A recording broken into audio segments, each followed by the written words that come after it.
The smell of freshly baked bread is something everyone can appreciate. It takes you back to simpler times. For me, it's always tied to Christmas, because as per tradition, on Christmas Eve we eat soda bread buns filled with good luck charms. You pull one apart and whatever charm you get supposedly reveals your fate for the next year. It's never logical either. The youngest in the family could pull the new baby charm, which is setting the bar pretty high. It's a well-known fact that children need to work in the mines before they can raise offspring. And there's soda buns instead of regular ones, because technically there's a 40-day religious fast before Christmas. No meat, dairy or eggs. But let's be honest, we just do it on Christmas Eve. If that. Sorry Jesus. Anyway, because we love our bread buns with charm so much, we also eat them on New Year's Eve. And those are the only 2 days of the year that little old me got to eat anything other than store-bought bread. Ironically, once I moved out, my mum suddenly took up baking. Thanks mum, perfect timing. Eventually, she got good at it. Let me show you some of her creations.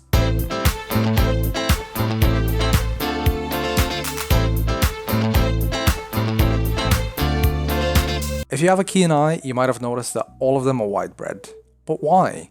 The reason may shock you. But no, actually. It's as simple as a friend of hers told her that whole wheat dough is difficult to work with, so my mum, like most people, stayed in her comfort zone. Until today. Welcome to My Mum Can't Cook Whole Wheat Burger Buns. She was hesitant, but as her only child, I was obviously able to gently force her into it. Because if we're gonna make burgers at home, might as well try to make them as healthy as we can. Right? Right? Right. Let's get started. To make this easier for both you and me to follow, I've decided to split it into steps. Step 1. Buy ingredients.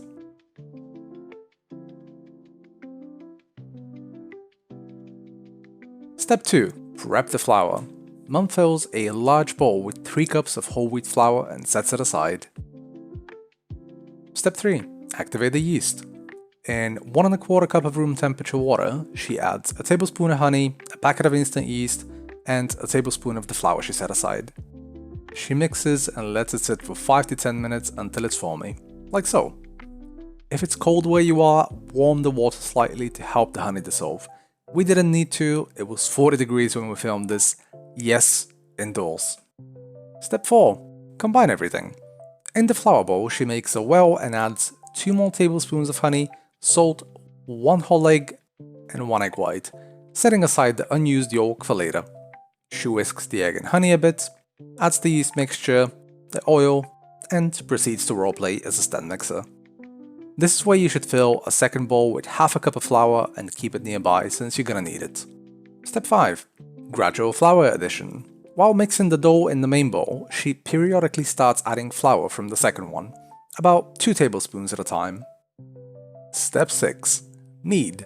Once there's about 4 tablespoons of flour left, she starts kneading on the floured surface for about 10 minutes, dusting with 1 tablespoon at a time. Once there's no more flour to use, my mum lightly oils her hands and keeps kneading, which helps in giving a bit more shape to the dough. Step 7. Let it rise. Once mum is happy with the dough and herself, she oils the bowl, presses the dough in, covers it with a plastic bag, then a tea towel. The dough is left to rise for about an hour or 2, or until doubled. Hours tripled. Thanks Heatwave.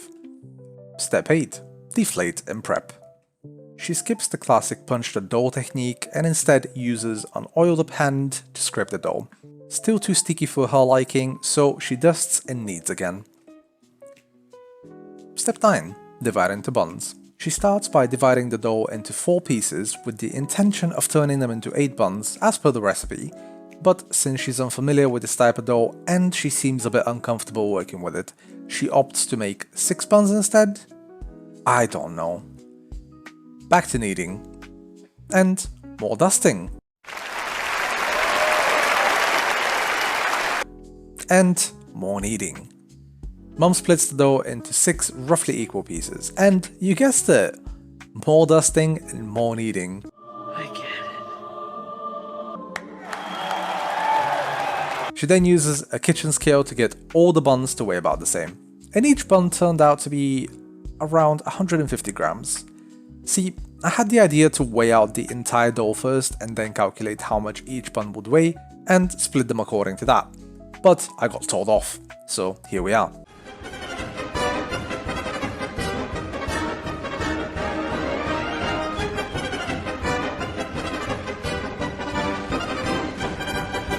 Step 10.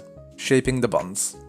One final dusting, then she folds and tucks each bun into shape, then pulls on the bottom to form this light bulb-esque shape, and then massages the dough onto the table until it becomes smooth and the whole thing starts to look like a bun.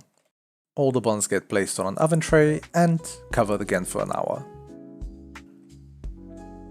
Step 11. Brush and bake. Here we are an hour later with our ginormous buns. Yeah, boy. Thanks, Heatwave.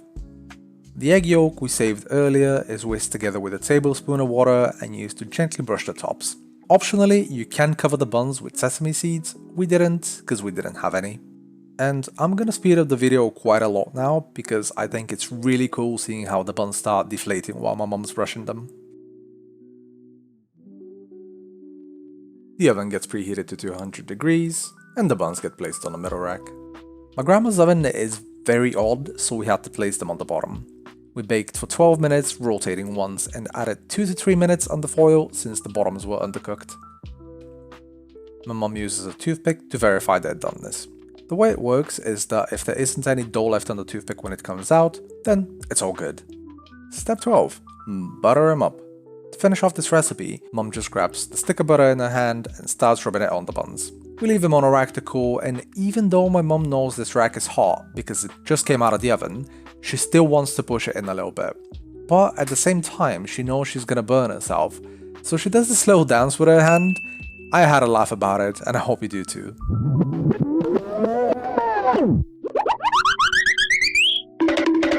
And we are done. Despite everyone's worries, the buns turned out great, albeit a bit too big. So I will definitely advise you to stick to the recipe and make 8 buns instead of 6. Regardless, they were fluffy, tasty, and we made some amazing burgers with them. So, on a scale from Very bad. Very, very bad. to Oh my god! Wow! I'd give them a Yeah, boy, yeah! Thank you all for watching, stay tuned for the burger video coming soon, and we'll see you in a bit. Step 6. Step 6.